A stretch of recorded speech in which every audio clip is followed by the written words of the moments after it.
You want to make a great movie, you have to have great performances from your actors. So how do you find an actor? How do you know who to hire, who's good, who isn't? I find the best way is to get a really good casting director who knows what they're doing.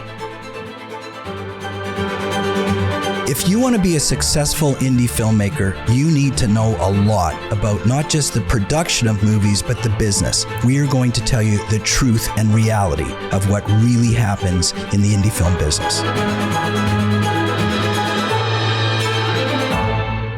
Welcome back, everybody. In today's episode, we are going to talk to two very experienced casting directors who I have worked with on 3 films and who really know the casting world very well, especially as it pertains to low-budget indie films.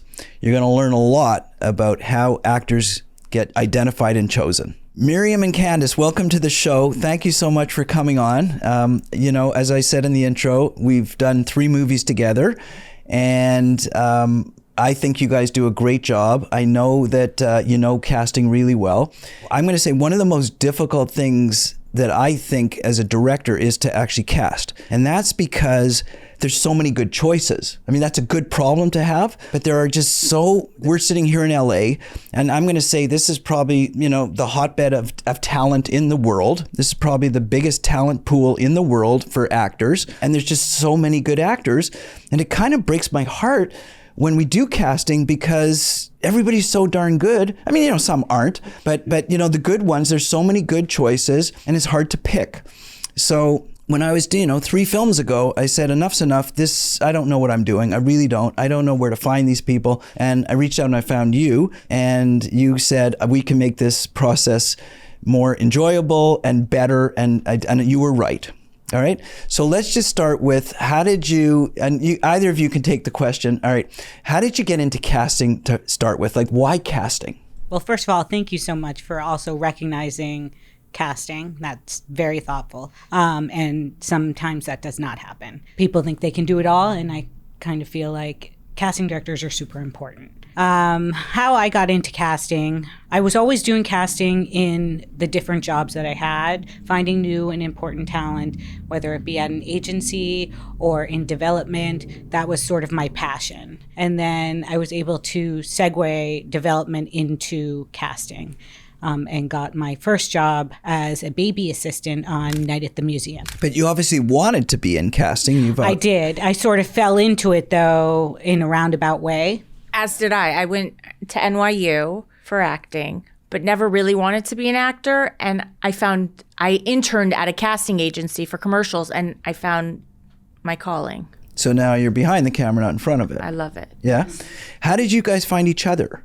And why are you partners, or is that No, we found each other. We actually worked at William Morris in the non-scripted department. Oh, I didn't know this. Yes, mm-hmm. That's how we met. And we always talked about casting. And at the time, we said one day we're going to have a company together. But at the time, it was way too early. We needed to explore and experience. What were you doing at William Morris? We were both assistants in the unscripted department. In the unscripted packaging department. Packaging, right when American Idol started, Survivor, all of it. So we were right there at the beginning. And we put Jeff Probst into Survivor, and we put really? Ryan Seacrest into American Idol. Mm-hmm. So you left sort of the big budget Hollywood, dream environment to start your own? No, there was about 15 years in between that or longer. And so we experienced many different things. I worked at a network in casting, and then at a digital company in casting, head of talent. And then I was working first in development, and then I went over into the casting department and worked for independent casting directors and did TV and film. Mm-hmm. Okay, so what made you decide to launch and get into the entrepreneurial route of becoming your own company and your own casting? Well, I had already been doing it solo. And then there was an opportunity that presented ourselves. We were both available. Yep. And we decided it's much better to work with somebody for moral support or for just workload, I think or everything. And we also brought different things to the table, which meant we could do even more. So she came from unscripted and I came from scripted. Right. So now we do both. And at the time, there were so strikes, COVID, all of that we were able to do a lot more in the unscripted department. And now it's sort of making a switch back over to scripted as well. So I want to stay on the world of casting, Yes. but I do want to ask you one question, Candice. Like, I really don't believe there's anything close to unscripted. I think that all unscripted is actually scripted. They just call it unscripted because it's a little more natural and a little bit, but they still tell everybody what direction to go, how to do, because unscripted would be too boring, I think. Like, even Survivor to me is scripted. Yes, probably. Yes, it is. I mean, obviously, you're right. You have to follow a formula.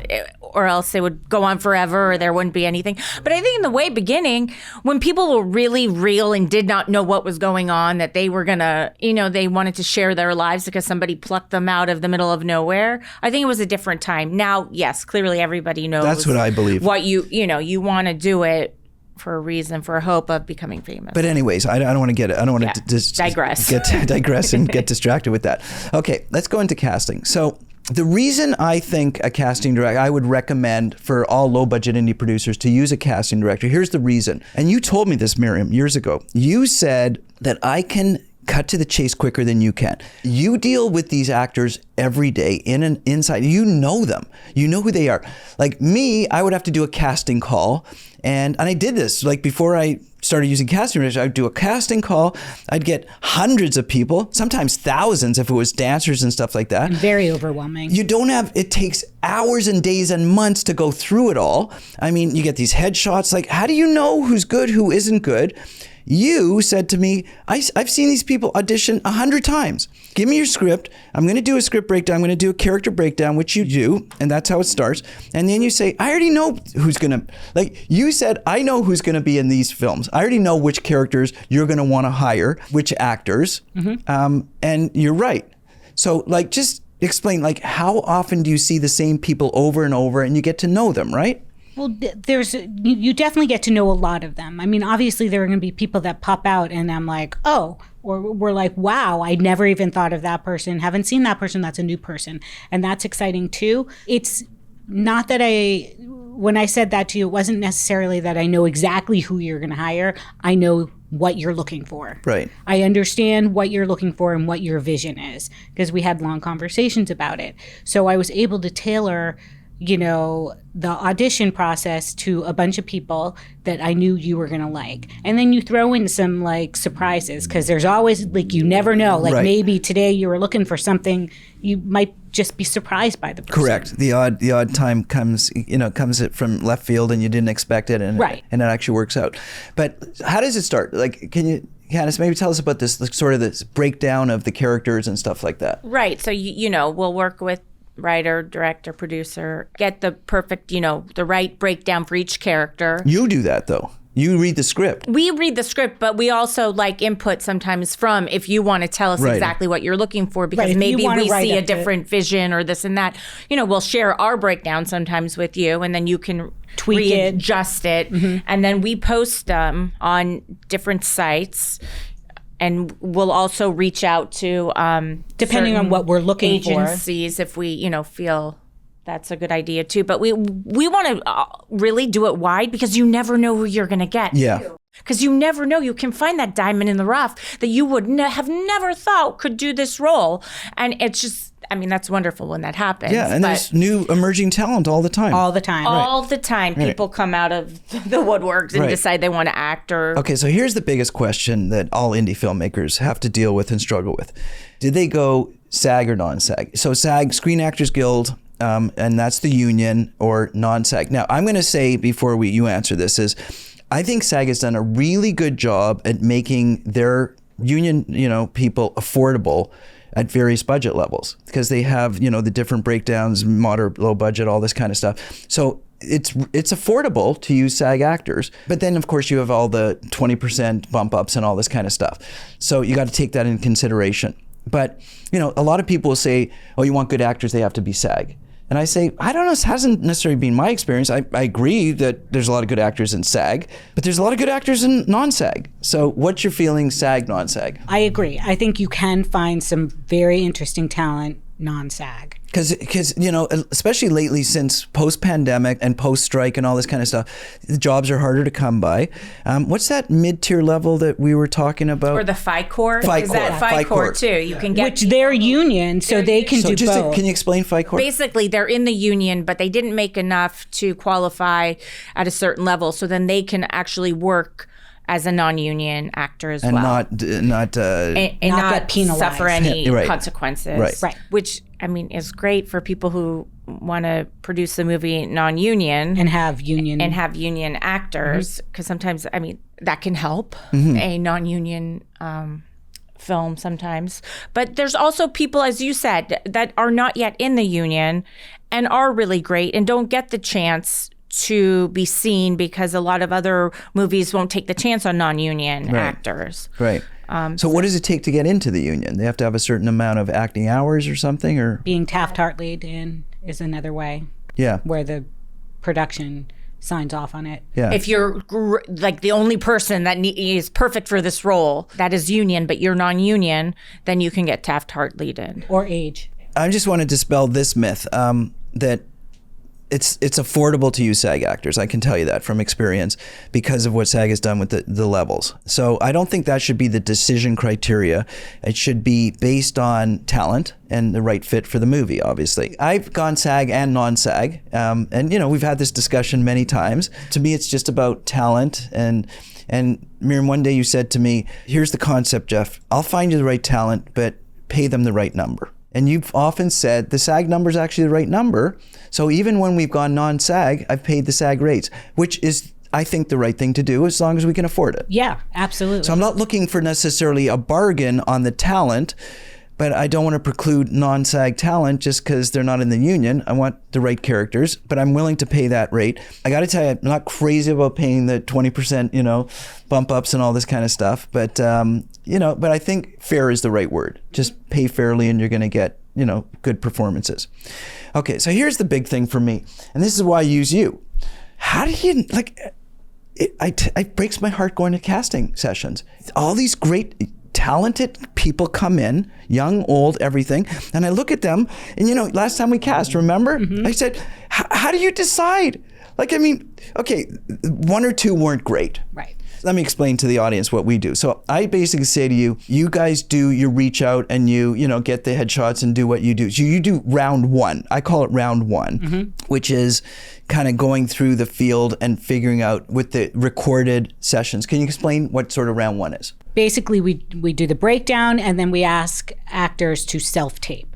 Currently, self-taping is still a big thing. So they submit themselves doing the scene. Doing the scenes that we picked out and then send us the self-tapes. And then we go through the self-tapes, Candice and I, and we figure out who seems good and appropriate for the role and that we think you're going to like. And we send over a bunch, probably. So that's stage two. Let's just finish stage one. Yeah. So let's say on a lead character, right? Yeah. A lead role, big role. How many self-tapes would you get submitted? Do you put a limit on it? No, never, because you never know who you're going to see. But you could get hundreds. Yes, so we do. Who cares? And That's our job. And we go through the hundreds. That is why you use you, because I don't have the patience or the time to go through. Exactly. That is why you should use a casting director. I totally agree. Anyone. Use a casting director. There's a reason why we exist. That alone. Even the pictures, just going through headshots. So pick who you want to do the self-taping. So some people enjoy it more than I do. I actually don't like that process. It's just so much work, and the criteria is so nebulous. I can't say this is better than this. I don't even know what to look for, honestly. So you go through hundreds of self-tapes, and you narrow it down. And I often say to you, I only want to see the top 10. Yes. That's usually what I say. But usually we give you a little more. Okay, give a little more. Okay. You never know. Okay, so stage 2 is, let's say, top 10. We're going to do a live audition. Right, callback. Okay. A callback. Okay. Callback chemistry read. All right, so let's talk about that. What's that? Okay, so a callback chemistry read is usually in person. It can also be on Zoom. With you, we actually did it in person, which I love. And we have them come in and read the scene, and then you direct them and change them and give them tweaks to how you want to see the performance. And then we'll bring in another actor to do a scene with them to see how they work well off of one another. So I call that the mix and match. Yes, the mix and match. Yeah, which gets a little confusing. Remember, we had a lot of scenes going with a lot of people last time we did this. And we tried this one with this person and this, because a lot of it's chemistry. For sure. Like, do these two look good together? They feel good. And you can feel that. For sure. Okay, but still, at the end of, like, I remember that day we cast, for one of the movies, and it was, we had some really good choices. Mm-hmm. And it kind of broke my heart that we had to just choose one for, that character role, because 10 other ones were just almost as good, but there's only one role. But you guys, doesn't break your hearts. No, because I also think, we're going to remember them for something else, or you're going to remember them for your next movie. I really like that one person. And sure enough, we'll bring in that one person that you were thinking about that we didn't hire. Well, we often do that for the supporting roles. Like when we start with the lead roles, and then you say to me, hey, remember that person you liked for the lead? We should consider her for this supporting role. Right. But I'm even saying, like, if they didn't get anything. I know, then the next movie. You never know. And we, if we didn't know these people, we got introduced to them in person, and we will remember them as well. Yeah. So here's other things that you guys have done, and I don't even know if you knew you did it. All right. So what did we do? You did it, Candice. You said to me, we were sitting in that casting, like in that callback, right? And I was trying to take notes and understand it. I mean, it's a lot's coming at you in a short period. And then you said that person didn't take your direction well. And I said, really? I said, because you're standing behind a camera and you're watching them act. Like, I'm kind of looking at them. And you say, yeah, no, you gave direction, and she just completely ignored it. And I said, I didn't even notice that. And you said, yeah, because you're not looking at that. You're kind of looking at the lines and the chemistry of the two people. But you said that. You said, I know your style, Jeff, and she's not going to be able to work with you the way you want to work. And I thought, okay, like, you're probably right, but I didn't even notice, right? Because of your second set of eyes, and you're looking at different stuff, and you've seen so many of these callbacks. Remember, like, I come in, I do this once a year. You do it, once a week. Right. So you just kind of know what to look for. You have a better sensitivity to little things, these little tweaks and stuff like that. Now, I want to ask you something. And you don't even have to answer honestly, but the audience, the actors who are listening to this are going to want to know. Do you have biases? Like, are there people you like, you don't like, or is it just completely neutral what's going to be good for the part? Neutral. I'll let you answer. No, I agree with neutral. I want the best possible outcome for you, and the project. I don't have bias. I don't think. There were actors, we know who they are. There's certain characters who came in and they weren't necessarily the most experienced of the actors or something, but you said there's just something, there's a little chemistry here or something that's going on that just might fit. Right. That's not bias, though. No, it's not bias at all. It's that's just there's a sparkle there. There's something there. And I definitely think even in our first film that we worked, there was somebody that I will remain nameless. Actually, there were two, I think. And I was like, this is your person. Yeah. This is your person. Yeah. And we went round and round about it. And it worked out. It worked out great. It worked out fantastic. And he was the person. Yeah, but it could have gone either way. I've had a couple actors that maybe weren't the best choice, but you don't know. Right. Generally speaking, I'm going to say most of the actors generally work out. Just, some bring a little different chemistry or whatever the case may be. It happens. Yeah. But I think the real value that casting directors bring is to just manage the amount of work. I mean, you're doing like this big first round outreach. I mean, what director has the time to go through couple hundred headshots or a couple hundred self-tapes? I know directors who actually like doing this. I frankly don't. I don't like doing it because it's deciding between two fine wines. Which one is better? I mean, it's just a personal opinion or a flavor at the time, and they both could be good. But you take that out of the equation. One might say, there's 50 other people who you didn't call back who should have been called back. Who knows? You never know. Now, is the only reason that people don't use a casting director at low-budget films is because they think they can't afford it? What other reason would they Possibly. not? That could be one of them. Possibly. And I also think control, too. People like to have control over every aspect of their project. But having a casting director is not giving up control. No, it's just another resource. I think that might be psychological, that people think that they're giving up control, or maybe they won't see everybody, or they might.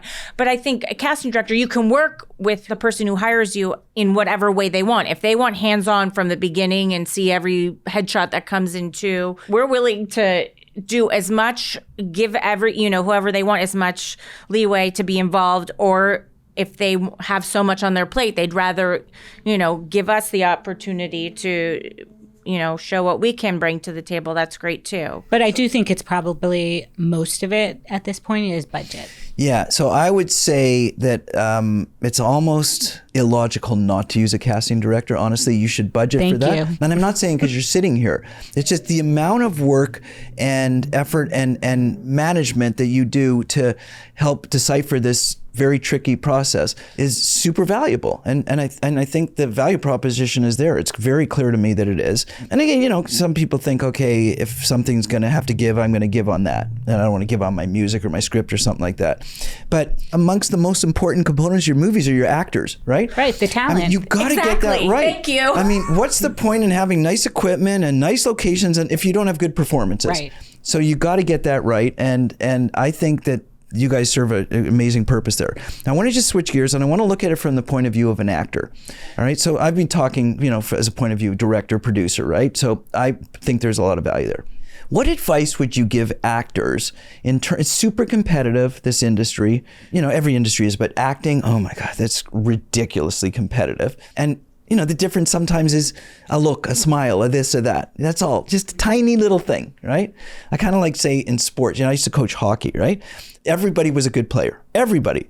The difference was if a scout was there that day and you happened to score the goal on the right day at the right moment, your career elevates, and there were 50 other people who were just as good, maybe better than you. You just had that moment.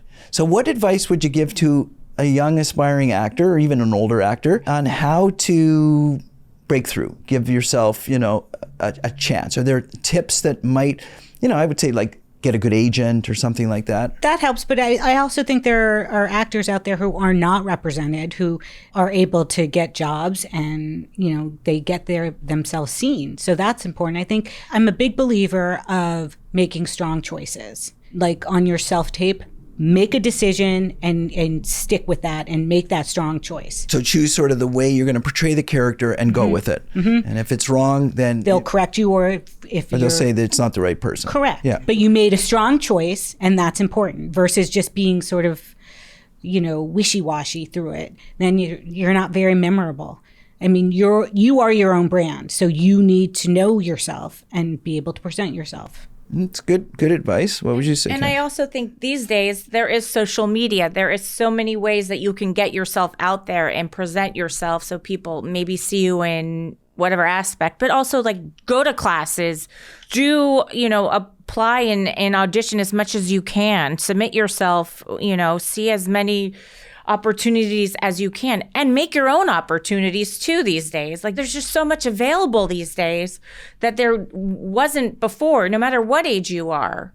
Read a scene with a partner and film it and put it up, or just write something for yourself. Write something yourself. I mean, it's just right at your fingertips. We can all just do whatever we want and put it out there. But if you really believe in yourself, do as much as you can. Network. But these are all sort of, everybody says all this, and you say put it out there. What exactly does that mean, put it out there? Like on social media? You can put it out on social media. You can put it up on like the websites like Breakdown or casting networks. Like it depends on what the medium is that you... Right. Okay. So I'm going to switch gears now for a second, and we're going to talk sort of distribution. So distributors will always tell you, and I come from that world, as you know, get recognizable talent. Get A-list talent if you can. Obviously, it helps sell the movie. Of course it does. Who doesn't want A-list talent in their movie? Obviously you do. It's a value proposition. Is the price worth what the revenue is going to be? I look at it that way, right? So often you don't know the answer, and you're taking a huge risk paying bigger money for recognizable talent. I'm going to say, for the most part, recognizable talent is good talent. Okay, they know how to act, obviously. But the reason you're going to pay so much is because they're recognizable. Because a lot of people say, who's in it? It's often not affordable, but once in a while, people say, I want to take a shot. All right, and they go with do you have like a B plus A minus, person. So what is B plus A minus? Like, what does that mean?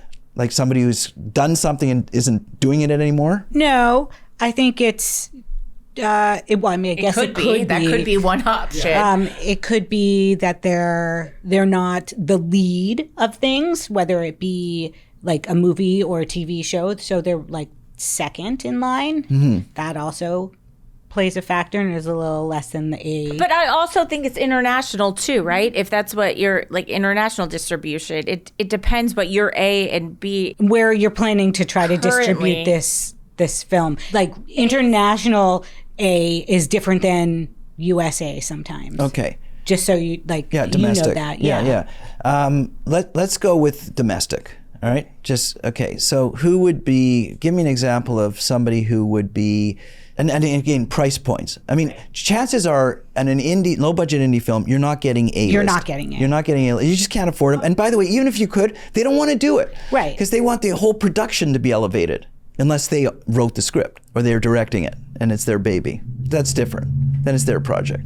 But I'm not talking about that situation. I'm talking about you wrote it, it's your script, you're directing it, your budget's $500,000 and they don't want to work at that level. Even though they love your script, they don't want to take a chance that their reputation is going to be tainted by a low budget indie film with a first time director probably. Right. Okay, fair is fair, I understand that. But who would take the chance and how much do we have to pay them to take the chance? There's no set magic number, obviously. I think it depends on a lot of things. I mean, so somebody you could get is like a TV actor who might be on hiatus. And I also think it matters if you want them for a day, right? You want them for a 1-day shoot. That's different than wanting them to be the lead of the movie. Correct. Right? So you have more of a chance, possibly with all these other factors, that you could possibly get a known actor for a day player. Okay, but there was a time when I said you said, why don't we try for this? Yeah. And I said, nah, what do you mean? We're never going to get that person. You never know. That's what you said. You said, I firmly you never believe know. That. Like, you let's never try. know.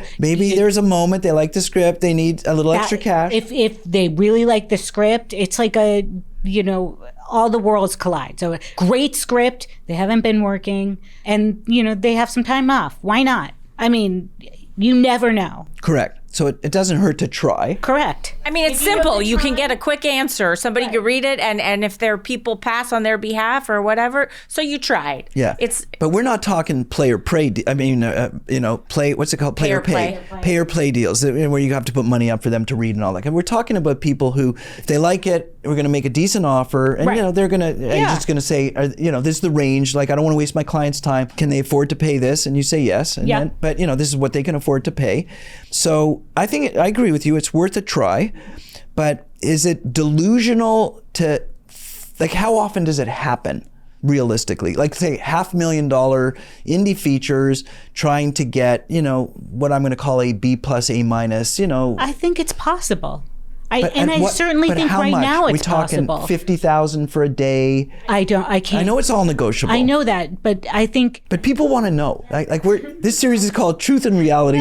We want to know the reality. Listen, the reality is it's. There's too many factors to go in to give you a number. You're looking for a number, and I think that, first of all, an A person is different than a B plus person. I know, but I'm talking B plus A minus. Right. Somebody who had the moment, they were in the limelight, they were an A actor. But how many days? I mean... That's what I'm saying. I think it would have to be like a 1-day thing to even be enticing, but I don't know. It has to be so many... the stars have to align. Right. And so it's hard to say. I'm a bit more pessimistic than she is. I'm like, let's just tell them the truth. No, it is the truth, but you never know because you're pessimist because of experience, because you've tried and they haven't been receptive? And maybe in life I'm... I'm not going to say because, listen, people pass all the time. That's part of it. You need to, but if you don't try, you never know. Because as you say, each person or each script, every circumstance, if it's being shot in their backyard, that's more enticing too. Yeah. There's so many variables before we can say, yes, this is like, don't waste your time or do it. I mean, the likelihood, yes, probably won't happen, but you never know. Right. I never say, unless it's like really ridiculous, then I would say to you, no. But again, you hired me and I'm happy to go and try. because you never know. I agree. It's, it's worth a try. Yeah. Yeah. And I'm going to say that you have a better chance at giving it a try being a casting director than me as the director would have. Exactly. And the reason is, I'm going to explain this to the audience, is because agents really don't want to waste their time with me. They know that you're more serious. You're in the business. You're not going to waste their time. You're going to do it super professionally, the right way, quickly. You're going to get them what they need quickly, and it's not going to be, this whole song and dance about how passionate you are about your movie and all this kind of stuff. They kind of know that already. You're going to just cut to the chase. We got $50,000 we can spend. If your client's interested, we need 2 days, and this is the script. Can we do this or not? Is it even worth checking? They might say, who's the director? They might say, ask a couple of questions, but you're going to ask them real quickly. The reps are going to believe that it's a more legitimate project. Because it is more legitimate generally. Yes. So some directors get involved, but I find that directors get a little too over passionate and get a little too wordy and get a little too involved emotionally. And it's like, oh, you're going to love this project. It's the greatest thing ever. We've heard that every single time. Obviously, you love your project. It's your project. You'll handle it in a very professional business way. So I think you'll actually have a better chance at landing that deal than I would directly. Not to mention, I wouldn't even know who to go to. I wouldn't know how to get to them.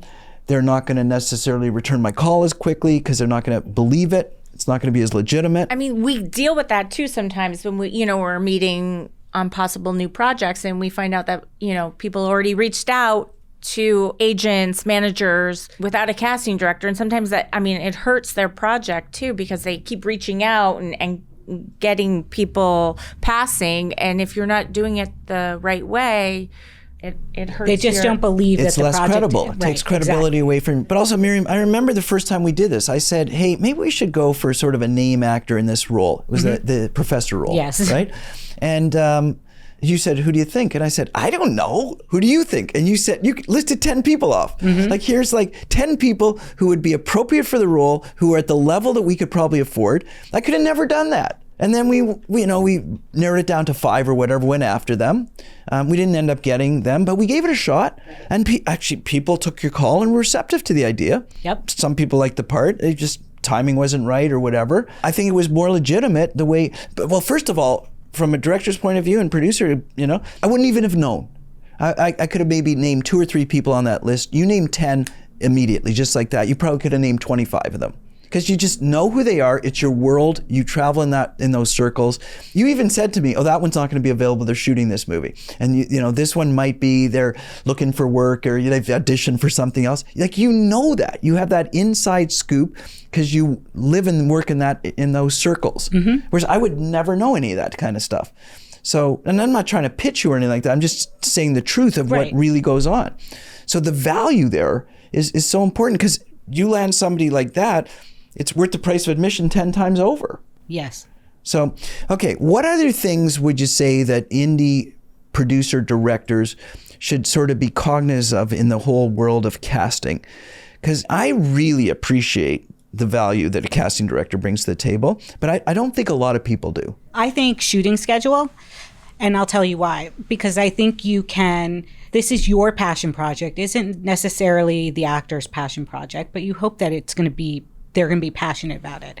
But if you're able to, squish the schedule together and make it as tight as possible, you're more likely to be able to get some bigger names. Yeah. And they're more likely to do it because they're not on a day and then, hanging out for 5 days. Yeah, you've said that to me before. If we can contain it to these 3 days, and you've also said if we can contain it to this location too. That's true. Because they don't want to go be running around. It's also expensive when you shoot out of the area because then you're also looking into lodging and flights and all of the travel and the per diem. Okay, so let's get into that for a second. So the other value that you really provide is you do the sort of the deal memo. I mean, you engage. Once we say, hey, let's go with that, you'll do the first engagement, which is a deal memo, and you'll coach me through per diems, and we should offer this.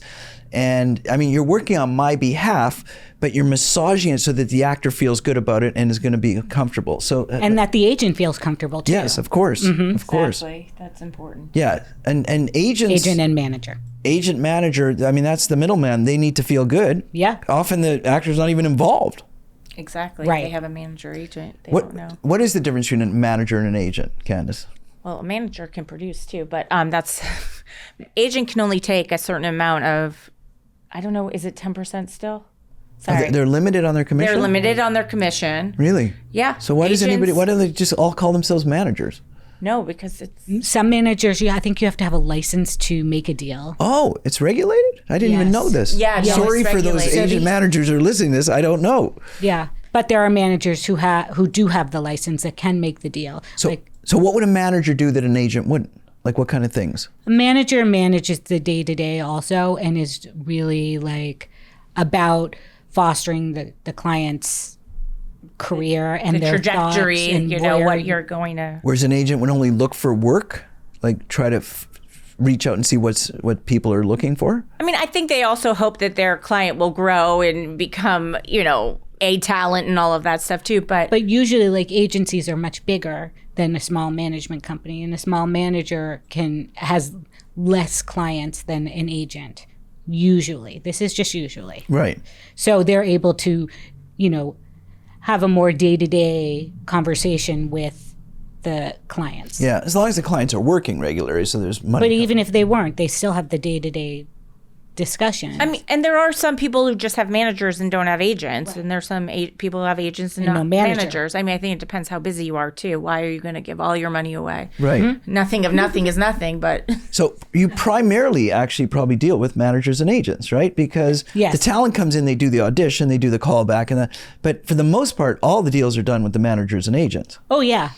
So in that world, what do you look for? I mean, you're going to get what you get, right? This actor is represented by this person, so you're going to deal with them. I mean, that's another value add. I frankly can't stand dealing with managers and agents. It's just such a put off for me. So it's one step remove. And, I'm a lawyer by trade. I mean, it's not like I'm worried about negotiations or anything like that. I would rather a third party, you who know what you're doing, non-emotional, just say, here's the deal, here's what we're on. Because something I say to you, that's it, that's all I got. Take it or leave it. And you'll sometimes push me a little bit and say, well, can you throw a little bit more in for say travel or a little per diem here or something like that? That could make the difference. Yep. And that helps because you're massaging the deal to make it work. Now, you are working for me. I hired you and you're representing me, but you know that I want the person, you know that it's going to be good for the film, so you're going to massage it a little bit. So it's never occurred to me that you're actually working for them and trying to their best. Like when you say we need a little bit more, it's because you want the deal to be made, not because you want to maybe. And it's not outrageous. No, it's never outrageous because you know kind of what the worth is. Yeah. All right. So what do you look for in a client other than the right fee? The right fee. No, I'm kidding. Well, the right fee is important. You do this for a living. I think if the script is good, if there's something there, that's important too. Because if it's a bad script, you're going to struggle to get people to, the right actors, good quality actors to sign on too. Really? And also appreciation goes a long way, and that they value your opinion. And things like that. Like that's great to hear. But how do you know that going into it? Well, you have a conversation. You're having. We have to interview to get the job, so we interview, and if we feel like we're not jiving, then it won't be very successul. I mean, it could be successful, but most likely it's going to be a little hard. But when I first met you, Miriam, because I met you before Candice, yes, I think I met 5 casting directors. I came up, I did an LA trip, and I just kind of did the rounds. I thought I had it always. Uncomfortable. No, the chemistry is right. It felt, you said, I can't remember exactly, but you said a couple things to me that sort of made me feel like you're going to be the right fit for me. Yes. And I'm always skeptical at the whole Hollywood, I think really what captured sort of my interest was that you understood the indie thing. And it wasn't delusional. You're not throwing around the big Hollywood budget talk, name dropping, all this kind of stuff. No, because why set your sights on like something that's totally No, but a lot of people, look at a lot of directors do the name dropping thing. Oh, I'm thinking, we're going to get DiCaprio for this. We're going to get this. We're going to get... No, you're not. Like, can you stop that? You're just wasting everybody's time. Yes. It's delusional. Yes. Okay, but people do it. Right, and sometimes people hire those casting directors who say, oh, we can get them. And guess what happens? They don't get them. You wasted your time. And your money. Then you're back to square one again. But Yeah. I think that I was attracted to the fact that you weren't name dropping, you weren't throwing around the big Hollywood numbers, because I don't operate that way at all. Like I'm maybe too not delusional.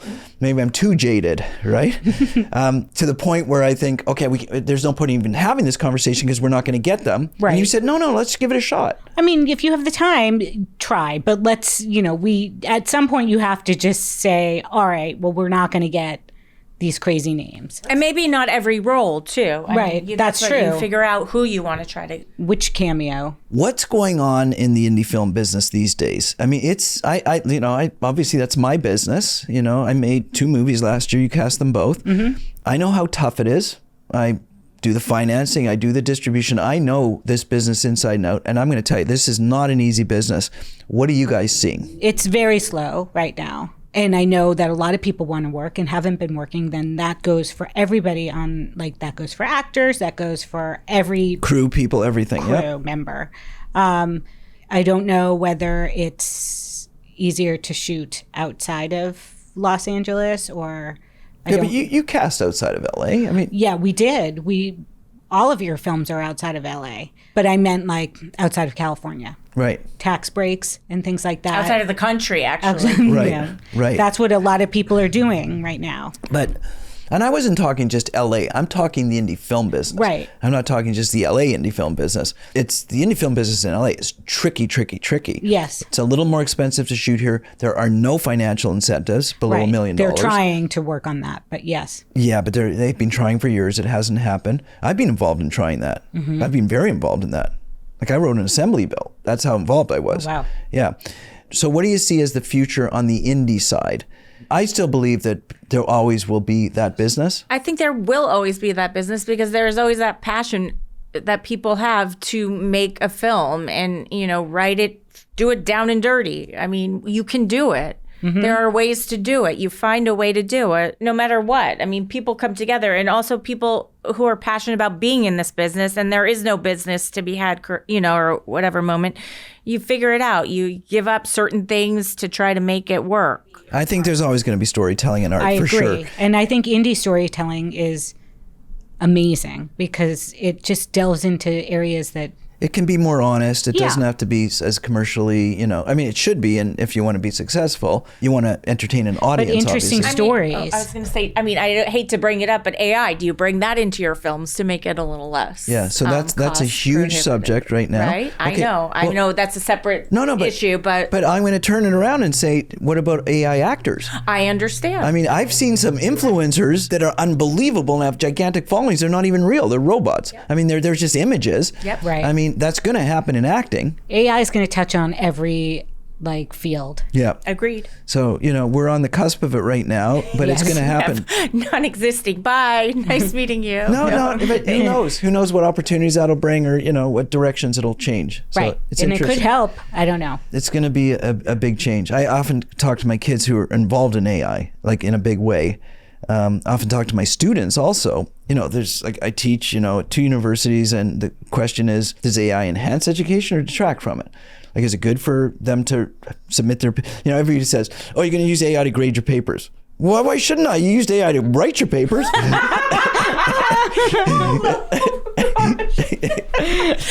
That's funny. Okay, bye. Yeah, exactly.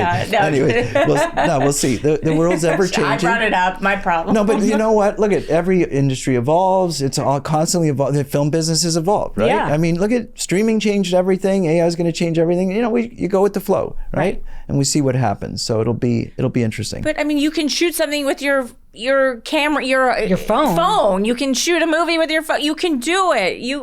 There's no reason to give up now. I mean, when there is a will, there's a way. No, I'm a big champion and believer in storytelling and low budget indie filmmaking.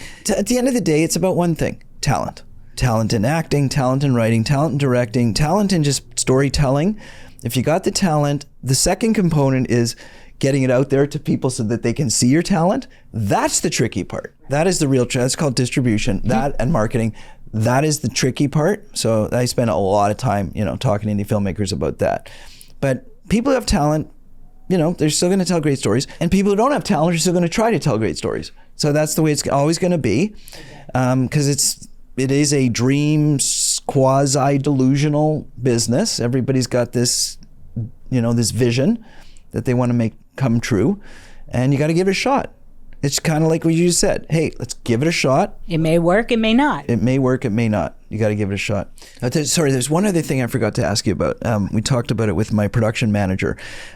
You don't do background casting. You do main sort of actor casting. Correct. We have done background, but usually we only do the people who speak. Yeah, so there's a difference for those people who are listening. This lead speaking roles are done differently than the background people who don't speak, who just show up in the background. There's different casting directors and different sort of channels that you go through to find people who just want to walk in the background. By the way, I use casting directors for both. Yeah. So I used you knew. Yeah, I know. Yeah, and you need a casting director for background, because background people, it's a lot of moving parts. It's a lot of moving parts. Some of them just don't show up. Most of them don't show up. You need That's somebody. You need somebody who's on call 24/7 to be like, oh my gosh, Jeff, you lost 10 of your background. Here are 10 more. Yeah, that is the secret to background casting. Yes. Is just make sure that It's a people different show up. backup. I mean, it's a whole different. You have backup of backups. Yeah.